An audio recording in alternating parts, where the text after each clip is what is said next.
श्री सद्गुरु महाराज की जय। महर्षि संत सेवी प्रवचन पीयूष।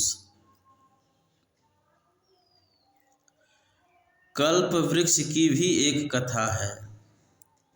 एक आदमी घूमते फिरते एक ऐसे जंगल में पहुंचा जहां कल्प वृक्ष था। वह जंगल में पथभ्रष्ट हो गया, रास्ता अपना भूल गया था। वह भूखा प्यासा था। संयोग से वह थाका मांदा कल्प वृक्ष के नीचे बैठ जाता है।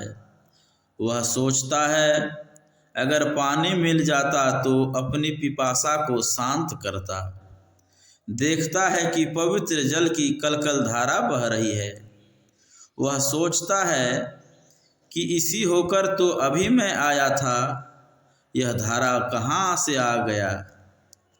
सोचा शायद मैं दूसरी दिशा से आया हुआ हूँ।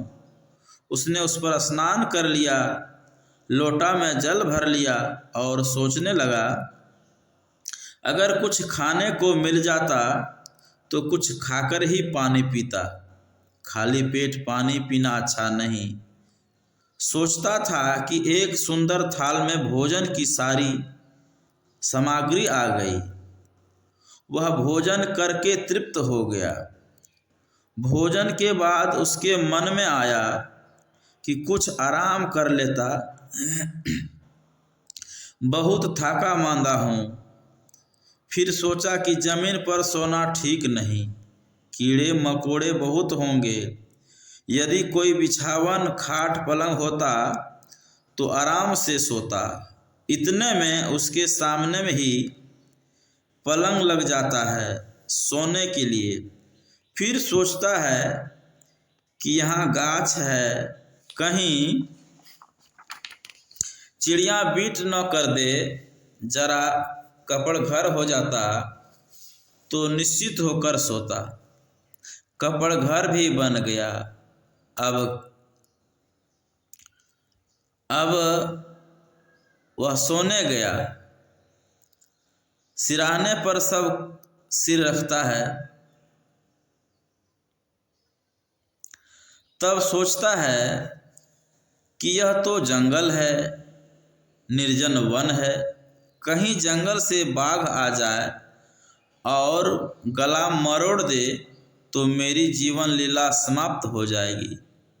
इतने में बाघ आया और उसका गला मरोड़ दिया।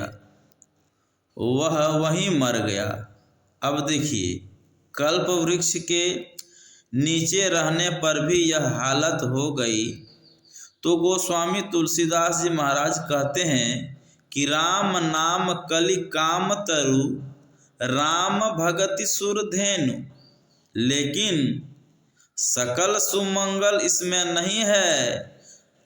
अगर सकल सुमंगल चाहते हो तो सकल सुमंगल मूल जग गुरुपद पंकज रेनु। इसलिए गुरु का स्थान सर्वोपरि है। इनसे विशेष किन्हीं का स्थान नहीं हो सकता। हम लोग क्या गाते हैं, परम पुरुष हूँ ते अधिक गावें संत सुजान। एक तो परम पुरुष परमात्मा ही क्षर पुरुष अक्षर पुरुष से परे हैं, लेकिन गुरु उनसे भी अधिक क्यों। गुरुदेव के वचन में आया है, हरदम प्रभु रहे संग, कबहु भव दुख न टरै। भव दुख गुरुदेव टारि, सकल जय जयति करे। त्रेतापों से जो हम तप्त होते रहते हैं, उनसे मुक्त कराने वाले कौन हैं। एक गुरु के सिवा दूसरा तीसरा कोई नहीं है।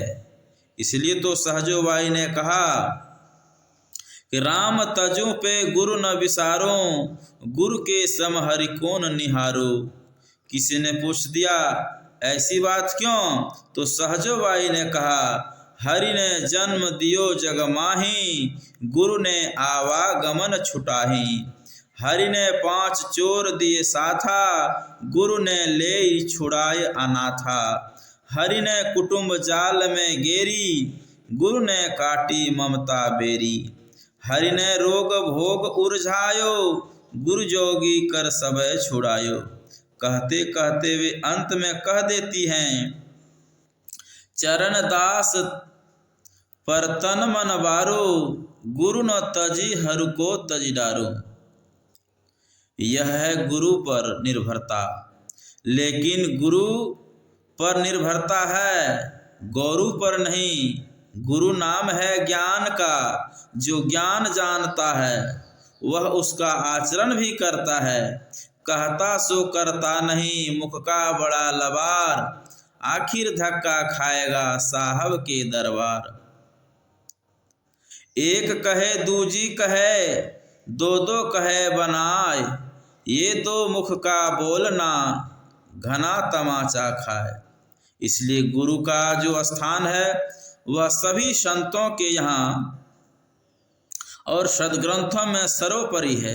गुरु नानक देव जी कहते हैं, गुरु की मूर्ति मन महि ध्यानो, गुरु के सबदि मंत्र मनु मानो। गुरु के चरण हृदय ले धारौ, गुरु पार ब्रह्म सदा नमस्कारौ।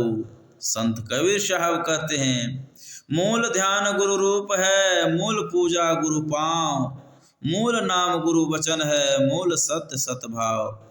शिव नारायण स्वामी जी महाराज कहते हैं कि निहारो यारो गुरु मूर्ति की ओर, गुरु मूर्ति सुरति बिच निरखो, तब उर होत इंजोर। यहाँ तो गुरु मूर्ति सुरति बिच निरखो, और गोस्वामी तुलसीदास जी की वाणी में आप लोगों ने अभी सुनी कि श्री गुरुपद नख मणिगण ज्योति, सुमिरत दिव्य दृष्टि ही होती। दलन मोह तम सो सुप्रकाशु, बड़े भाग उर आवै जासु। यह कैसे होता है? यह प्रकाश कैसे होता है? हम लोगों के यहाँ जो बिजली का प्रकाश होता है वह कैसे होता है? दो धारें आती है, एक शीत धार, दूसरी उष्ण धार। निगेटिव और पॉजिटिव दोनों धारों को मिलाइए, बल्ब जलेगा। हम लोगों की जो दृष्टि धार है वह एक निगेटिव है और दूसरी पॉजिटिव है। इन दोनों धारों को मिलाइए, प्रकाश होगा। इन दोनों धारों को हम कैसे मिलावें? दृष्टि की जो दोनों धारें हैं वे क्या हैं? समानांतर रेखाएं हैं। समानांतर रेखाएं कभी मिलती नहीं हैं, लेकिन जब किसी एक वस्तु को एक पॉइंट पर देखते हैं तो दृष्टि धारा मिल जाती है। जैसे सुई के छिद्र में धागा पिरोते हैं तो दृष्टि एक हो जाती है, लेकिन इसमें भी पूर्ण सिमटाव नहीं है। इस छिद्र से भी जब सूक्ष्म में सूक्ष्म होगा तब कहीं एक पॉइंट होगा। हम लोग रेखा गणित में पढ़ते हैं, जिसका स्थान है लेकिन परिमाण नहीं, जिसमें लंबाई चौड़ाई कुछ नहीं। इस तरह की बिंदु किसी ने देखा है? परिभाषा में हम लोग पढ़ते, बिंदु के समूह को रेखा कहते हैं। रेखा उसको कहते हैं जिसमें लंबाई होती है लेकिन चौड़ाई मोटाई नहीं होती। इस तरह की रेखा किसी ने देखी है? बाहर की रेखा में कुछ न कुछ चौड़ाई हो जाएगी, बिंदु कुछ न कुछ परिणाम हो जाएगा। बाहर में न बिंदु है न रेखा है। यथार्थ में यौगिक दृष्टि से जो देखते हैं तो उनको रेखा और बिंदु देखती है। गुरु नानक देव जी महाराज कहा, एक दृष्टि करी संसर जाने, जोगी कहिए सोई। हमारे गुरु महाराज कहते हैं, युग दृष्टि की एक तीक्ष्ण नोक, चीर तेज से बिंदु रे, सुनो अंदर नाद ही, लखो सूर्य तारे इंदुरे। महर्षि में ही पदावली। जो ये क्रिया जानते हैं और करते हैं वे अंतः प्रकाश होता है। जहाँ प्रकाश होता है वहाँ अंतर्नाद की अनुभूति होती है। जहाँ अंतर्नाद की अनुभूति होती है, जहाँ उत्पत्ति होती है, उसका विलय वहीं होता है।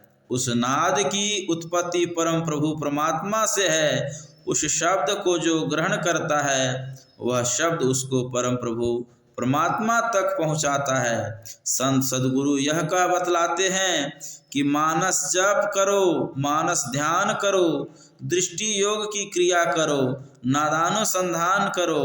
बड़ा ही अच्छा गुरुदेव ने कहा। नाद सो नादों में चली, धरु प्रणव सत ध्वनि सार रे, एक ओम सत नाम ध्वनि धरी, में ही हो भव पार रे। महर्षि में ही पदावली।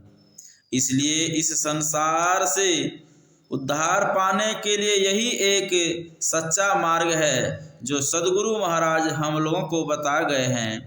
उनके ज्ञान में किसी प्रकार की कमी नहीं है, कमी हम लोगों के करने में है। जो कमी है उसको हम लोग पूरा करें, इसके लिए उकताना नहीं है। धीरे धीरे रे मना, धीरे सब कुछ होय, माली सींचे सौ घड़ा, ऋतु आए फल होय। गुरु महाराज कभी कभी कहा करते थे, धीरे धीरे ही हो लेकिन अनवरत होना चाहिए। चलते चलते कभी न कभी अवश्य पहुंच जाएंगे। भगवान बुद्ध ने कहा, बूंद बूंद से घड़ा भर जाता है, उसी तरह थोड़ा थोड़ा अभ्यास करते करते पूर्ण हो जाओगे। थोड़ा थोड़ा अपने दोषों को छोड़ते हुए पूर्ण हो जाओगे। जैसे सुनार चांदी की मैल को धीरे धीरे जलाकर साफ कर देता है, उसी तरह मन में भी विकार रूपी मैल जो है वह भी ध्यानाभ्यास करते करते दूर हो जाती है। गोस्वामी तुलसीदास जी महाराज ने कहा है, निर्मल मन जन सो मोहि पावा, मोहि कपट छल छिद्र न भावा। इसलिए हम लोग ध्यान सत्संग करते रहें, झूठ चोरी नशा हिंसा व्यभिचार इन पंच पापों से बचते रहें, स्वावलंबी जीवन यापन करें, गुरुदेव का जो आदेश है उसी परिवेश में रहें। तभी हम लोग जो अभी गुरु पूर्णिमा का समारोह मना रहे हैं यह सार्थक होगा। यही आप लोगों के सामने थोड़ा सा कहा। श्री सद्गुरु महाराज की जय।